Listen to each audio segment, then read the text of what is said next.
Hello guys, this is your friend Salman Khattak और आज का हमारा टॉपिक है स्ट्रक्चर ऑफ सेंटेंस। अच्छा जी, स्ट्रक्चर ऑफ सेंटेंस यानी कि सेंटेंस का स्ट्रक्चर क्या होता है? ढांचे को बोलते हैं, बॉडी को बोलते हैं, यानी इंसानी जिस्म का जो स्ट्रक्चर है, स्केलेटन है। अब इसका स्ट्रक्चर क्या है? दो टांगे, दो बाजू, एक ये धड़ और एक सर, ठीक है ना, ये हमारा पूरा स्ट्रक्चर है। तो इसी तरीके से सेंटेंस का भी स्ट्रक्चर होगा कि जिससे जिन चीजों से मिलकर एक सेंटेंस बनता है। तो हम देखेंगे कि एक सेंटेंस में वो कौन कौन सी अहम बुनियादी चीजें होती है, ठीक है। जैसे बॉडी है ना, तो अगर फर्ज करो धड़ है तो इसमें दिल भी है, पित्ता भी है, गुर्दे भी है, पता नहीं क्या क्या है। तो डिटेल में नहीं जाएंगे, सेंटेंस की भी डिटेल में नहीं जाना, खाली स्ट्रक्चर मेन देखना क्या चीजें हैं। तो मेन चीजें जो होती है स्ट्रक्चर में, एक स्ट्रक्चर और सेंटेंस के अंदर, वो क्या होती है? तीन होती है, सब्जेक्ट, वर्ब एंड ऑब्जेक्ट। हमने सिर्फ ये समझना कि तीन मेन चीजें क्या होती हैं, ठीक है ना।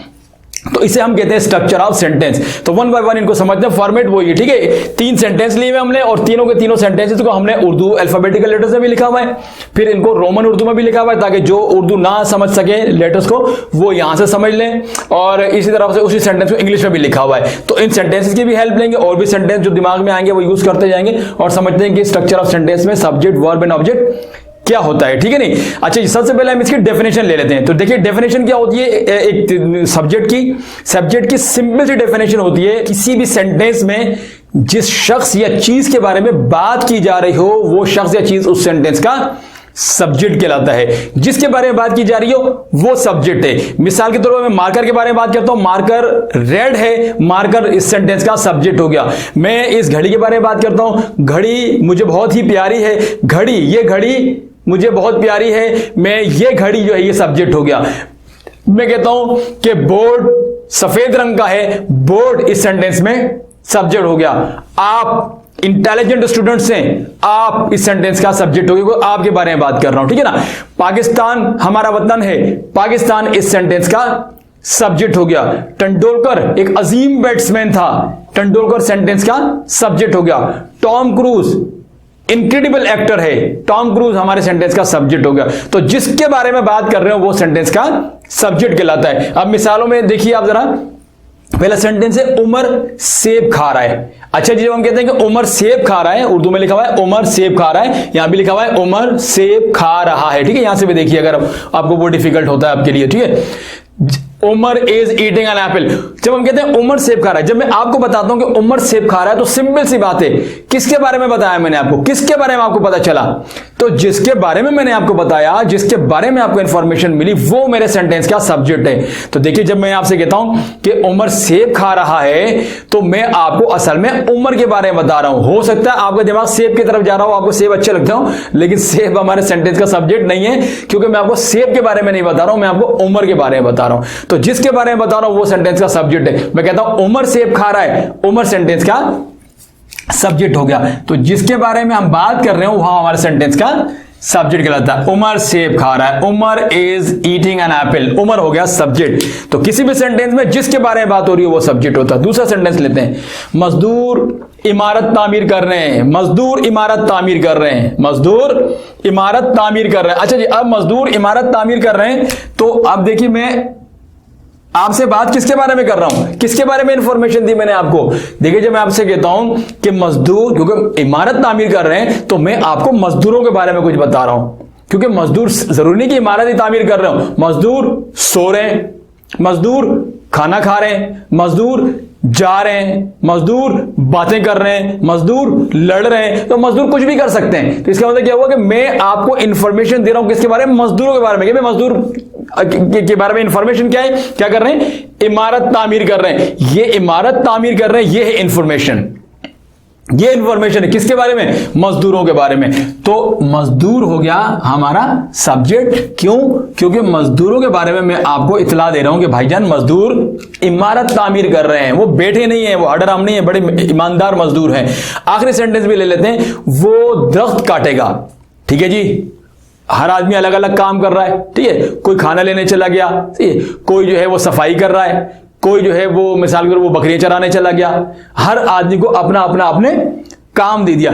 एक आपका साथी है, वो दरख्त के साथ टेक लगाए खड़ा हुआ है, किसी ने बोला यार ये क्या करेगा, ये तो फारिग बैठा हुआ है। आपने बोला भाई जान वो दरख्त काटेगा, क्योंकि कुछ दरख्त ऐसे हैं कि जहां पर आपने मतलब खेल का ग्राउंड बनाना है, वो दरख्त बीच में आ रहे हैं, तो इसकी ड्यूटी क्या लगाई हुई है, वो दरख्त काटेगा। तो वो के बारे में आपने इंफॉर्मेशन दे दी, वो जो कोई भी है, ठीक है ना, उसके बारे में आपने बता दिया। क्या बता दिया, दरख्त काटेगा, ये है इंफॉर्मेशन, दरख्त काटेगा इंफॉर्मेशन है, और दी किसके बारे में, वो के बारे में। तो वो हो गया हमारे सेंटेंस का सब्जेक्ट कि भाई वो दरख्त काटेगा। कहां गया, ये रहा वो दरख्त काटेगा। तो ये जो वो है ये हमारे सेंटेंस का सब्जेक्ट हो गया। He will cut a tree, he will cut a tree, ये हो गया सब्जेक्ट। अगर एक दरख्त काटेगा तो ट्री हो जाएगा, और अगर ज्यादा काटेगा तो he will cut the trees कर देंगे हम फिर इस तरह से, ठीक है। सेंटेंस इंग्लिश में चेंज हो सकता है। राइट नाउ इस वक्त हम इंग्लिश उसकी बात नहीं कर रहे, सब्जेक्ट समझना है हमने, ठीक है। वो दरख्त काटेगा, वो के बारे में बात कर रहे हैं, वो सब्जेक्ट हो गया। तो क्या समझे हम, जिसके बारे में बात कर रहे हो वो सेंटेंस का सब्जेक्ट होता है। मेहमान आने वाले हैं, मेहमान सब्जेक्ट हो गया। मेहमान खाना खा रहे हैं, मेहमान सब्जेक्ट हो गया। खाना बिल्कुल बदजायका है, खाना सब्जेक्ट हो गया। गाड़ी खराब हो गई है, गाड़ी सब्जेक्ट हो गया। तो जिसके बारे में बात कर रहे हो, जिसके बारे में मालूमात दे रहे हैं, वो सब्जेक्ट हो गया, ठीक है, वेरी सिंपल। उसके बाद देखिए जी वर्ब। अब वर्ब की डेफिनेशन ले ले, सिंपल सी डेफिनेशन है, किसी भी जुमले में जिस लफ्ज से काम का करना या होना जाहिर हो वो लफ्ज वर्ब कहलाता है। क्या ली डेफिनेशन हमने, सिंपल सी, किसी भी जुमले में जिस लफ्ज से काम का करना या होना जाहिर हो, यानी जो लफ्ज हमें यह बताए कि भाई क्या काम हो रहा है, जो काम बताए वो लफ्ज वर्ब है। खाने का काम हो रहा है तो खाना वर्ब हो गया, पीने का काम हो रहा है पीना वर्ब हो गया, चलने का काम हो रहा है चलना वर्ब हो गया, दौड़ने का काम हो रहा है दौड़ना वर्ब हो गया। तो जो लफ्ज बताया कि काम क्या हो रहा है वो वर्ब कहलाता है वो लफ्ज, ठीक है। राइट नाउ मैं क्या कर रहा हूं, मैं पढ़ा रहा हूं, तो क्या काम कर रहा हूं, पढ़ाने का, पढ़ाना वर्ब हो गया। आप क्या कर रहे हैं, आप पढ़ रहे हैं, पढ़ना वर्ब हो गया। आप स्क्रीन की तरफ देख रहे हैं, देखना वर्ब हो गया। आप सोच रहे हैं, सोचना वर्ब हो गया। आप सांस ले रहे हैं, सांस लेना वर्ब हो गया। आप इंतजार कर रहे हैं, चाय का बोला हुआ है आपने, फर्ज कर लें आप इंतजार कर रहे हैं, इंतजार करना वर्ब हो गया। तो जिस लफ्ज से पता चले कि काम क्या हो रहा है वो लफ्ज वर्ब कहलाता है। तो हमारी मिसालों में देखिए, उमर सेब खा रहा है, उमर के बारे में बात हो रही है, उमर सेब खा रहा है, उमर सेब खा रहा है, क्या काम हो रहा है, खाने का काम हो रहा है। खाना वो लफ्ज है कि जो हमें बता रहा है कि भाई यहां पर ये शुभ काम हो रहा है, उमर सेब खा रहा है, क्योंकि जरूरी नहीं कि सेब खाए, खा भी सकता है, ठीक है ना, बेच भी सकता है, खरीद भी सकता है, फेंक भी सकता है, केच भी कर सकता है, कुछ भी कर सकता है। तो हमारे केस में क्या कर रहा है, खा रहा है। तो खाना इस सेंटेंस का वर्ब कहलाएगा। उमर सेब खा रहा है, Umar is eating an apple, तो ईटिंग जो है इसका वर्ब हो गया, ठीक है जी। दूसरा सेंटेंस देख लिए, मजदूर इमारत तामीर कर रहे हैं, मजदूर लगे हुए वहां पर जी, क्या कर रहे हैं, खा रहे हैं, तो खाना वर्ब हो गया। बैठे में तो बैठना वर्ब हो गया, खड़े तो खड़ा होना वर्ब हो गया, चल रहे हैं तो चलना वर्ब हो गया, लड़ रहे हैं तो लड़ना वर्ब हो गया। लेकिन हमारे केस में क्या कर रहे हैं, तामीर कर रहे हैं, तो तामीर करना वर्ब हो गया। जिस लफ्ज से पता चले कि काम क्या हो रहा है वो लफ्ज वर्ब कहलाएगा। तो भाई क्या कर रहे हैं मजदूर बेचारे, वो तो तामीर कर रहे हैं, तो तामीर करना जो है ये वर्ब हो गया। क्या कर रहे हैं, labours are constructing a building, भाई कंस्ट्रक्ट कर रहे हैं, वो तो कंस्ट्रक्शन का काम कर रहे हैं, कंस्ट्रक्ट ये वर्ब हो गया। तो जो लफ्ज बताया कि काम क्या हो रहा है वो लफ्ज वर्ब कहलाता है। बहुत सिंपल है ये। वो दरख्त काटेगा, ठीक है जी, वो दरख्त काटेगा। अब यहां देखते हैं क्या काम होगा। वो जो बंदा वहां बैठा हुआ है जिसके बारे में हमने बात की थी, ठीक है ना, उसको एक काम करना है अभी, क्योंकि कुछ लोग बकरियां चराने चले गए, कुछ लोग सफाई कर रहे हैं, कुछ लोग पका रहे हैं, ठीक है जी, कुछ लोग हमारी तरह बैठकर इंतजार कर रहे हैं। अब ये क्या करेगा, ये काटेगा। कोई चराने का काम कर रहा है, कोई पकाने का काम कर रहा है, कोई इंतजार करने का काम कर रहा है, ठीक है जी, कोई चौकीदारी करने का काम कर रहा है। ये बंदा क्या करेगा, ये काटेगा, ये काटने का काम करेगा। तो काटना वर्ब हो गया, क्योंकि ये वो लफ्ज है जिससे पता चल रहा है कि भाईजान काम क्या होने वाला है। ये जो बंदा बैठा हुआ है चैंपियन, ये करेगा क्या, ये काटेगा, किसी को नहीं काटेगा ज़ोंबी की तरह, ये दरख्त काटेगा, इसको आरी दी हुई है या कुल्हाड़ी दी हुई है। तो काटना जो है वो वर्ब हो गया। कहां गया ये, वो दरख्त काटेगा, he will cut a tree या कट द ट्री। ज्यादा है तो ट्रीज हो जाएगा, और एक है तो फिर वो कट अ ट्री हो जाएगा, ठीक है जी। तो काटने का काम जो है ये बंदा करेगा, ठीक है, काटेगा, फिर उसको बाद में लकड़ी भी काम में आ जाएगी, सही है। अब आखिरी चीज देख लेते हैं, ऑब्जेक्ट। ऑब्जेक्ट तो सबसे आसान है। डेफिनेशन क्या है, किसी भी जुमले में जिस शख्स या चीज पर काम हो रहा हो वो शख्स या चीज जुमले का ऑब्जेक्ट कहलाती है। किसी भी जुमले में जिस शख्स या चीज पर काम हो रहा हो। अगर काम, जैसा भी हमने वर्ब क्या है, काम है, तो अब वो काम अगर किसी चीज पर हो रहा है तो वो चीज ऑब्जेक्ट कहलाएगी, ठीक है ना। जो चीज मुतासिर हो रही होगी काम से, जिस चीज पर इफेक्ट हो रहा होगा काम का, वो चीज ऑब्जेक्ट कहलाएगी। मिसाल के तौर पर उमर सेब खा रहा है, ठीक है जी, खाने का काम कर रहा है। अब अच्छा, आप एक और तरीके से भी ऑब्जेक्ट को पहचान सकते हैं, वो चीज के जिसको रिमूव करने से, जिसको हटा देने से काम रुक जाएगा, जिसको हटा देने से काम रुक जाएगा, तो वो जो चीज है जिसको हटाने से काम रुक जाएगा, वो चीज ऑब्जेक्ट होती है। अब देखिए, उमर सेब खा रहा है, उमर खाने का काम कर रहा है, लगा हुआ है उमर, ठीक है। अब वो कौन सी चीज है कि आप हटा दे तो खाने का काम उसी टाइम रुक जाएगा? सेब। उमर सेब खा रहा है, सेब हटा लें। आप बोले यार ये तो मेरा सेब है, आप बोले ओ इसमें तो कीड़ा है, ये तो खराब सेब है, कुछ भी कहते हैं आप, ऐसी बात कर लें, और सेब को आप जो सीन है उससे गायब कर दें, तो जैसे सीन से सेब गायब हुआ, खाने का काम ऑटोमेटिक रुक गया। क्यों? क्योंकि सेब ही असल में ऑब्जेक्ट था, सेब ही तो इस काम से मुतासिर हो रहा था, तो जैसे ही आपने उसको हटाया काम रुक गया। तो जो चीज हटाने से काम रुक जाए वो चीज ऑब्जेक्ट कहलाती है, क्योंकि उसी पर असर हो रहा होता है। तो क्या डेफिनेशन है कि जिस शख्स पर या जिस चीज पर असर हो रहा हो, काम हो रहा हो, वो ऑब्जेक्ट कहलाती है। तो उमर सेब खा रहा था, तो सेब असल में ऑब्जेक्ट थी। इसी तरह से उमर सेब कांगे से ये रहा, ये सेब ऑब्जेक्ट हो गया।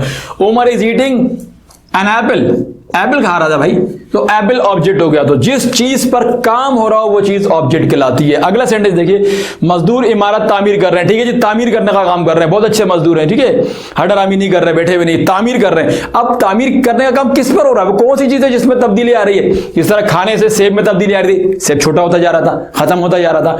तो अब जब ये तामीर करने का काम कर रहे हैं, क्योंकि खाने में तो कम होता है ना, तामीर करने में कम नहीं होता, तामीर करने में बढ़ती है चीज। तो क्या चीज बढ़ रही है आस्ते आस्ते? किस चीज में इजाफा हो रहा है? इमारत में। तो इसका मतलब यह हुआ कि तामीर करने का जो काम है वो असल में इमारत पर हो रहा है। तामीर करने का काम किस पर हो रहा है? इमारत पर हो रहा है, ठीक है। इसलिए भी यहां आ जाता हूं कि मैं जो इसको ना समझे फिर थोड़ा यहां से वो हेल्प ले ले, ठीक है। तो इमारत पे काम हो रहा है, इसका मतलब यह हुआ कि भाई इमारत वो चीज है कि जिस पर असल में तामीर करने का असर हो रहा है। तो इमारत क्या हो गया? ये हो गया ऑब्जेक्ट। क्यों?